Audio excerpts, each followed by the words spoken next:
இன்றைக்கி வந்து ஒரு அட்டகாசமான விஷயம் பார்த்துடலாம். டிவிடெண்ட்ஸ் யாருக்கு தான் வேணான்னு சொல்ல முடியும்? கம்பெனி நம்மளுக்கு கொடுக்கக்கூடிய ஆனரு சந்தோஷமாக வாங்கி வச்சுக்கிறது தானே கரெக்டாக கொடுக்கலான்னு கொல்லப்படாதீங்க. ஏகப்பட்ட கம்பெனி அதோட அதிகமாகவே ப்ராஃபிட் கொடுக்குறாங்க.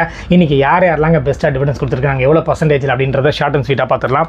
டிசிஎஸ் கிட்டத்தட்ட 2025 12,600%, Page Industries 9,000%, Hero Moto Corporation 8,250%, Britannia Industries 7,500%, Eicher Motors 7,000%, LTI Mindtree 6,500%, கிறிஸ்டைல் 5,600%, OFSS 5,300%, HUL Hindustan Unilever Limited 5,300%, Bosch வந்து 5,120%. சரி, யார் அமௌண்ட்டில் அதிகமாக கொடுத்துருக்காங்க? இதுதான் பிரச்சனை நீங்கள் ஃபஸ்ட்டு சொல்லலாம் அப்படின்றீங்களா? சரி சொல்கிற அவசரப்படாதீங்க.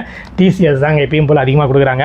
2025 மட்டும் 45,612 crores, லாஸ்ட் இயரை கம்பேர் பண்ணும்போது 71.2% வந்து அதிகமாக கொடுத்துருக்காங்க.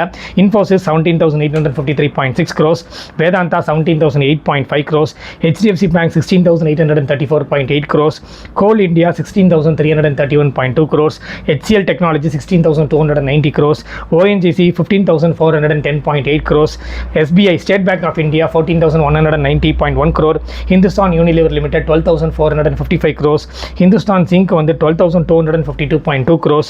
ஸோ ஆல் ஓவர் டோட்டலாக 2025 மட்டுமே கிட்டத்தட்ட 1,84,238.6 crores காமிச்சிருக்காங்க. இது லாஸ்ட் இயர் வந்து பார்த்தினாக்கா 1,25,047 crores தான். எவ்வளோ அதிகம் நீங்களே பார்த்துக்கோங்க. ஸோ அதிகபட்சமாக பார்த்தினாக்கா இந்த இந்துஸ்தான் ஜிங்க் தாங்க கிட்டத்தட்ட 123% வந்து லாஸ்ட் இயர் கம்பேர் பண்ணும்போது அதிகமாக கொடுத்துருக்குறாங்க.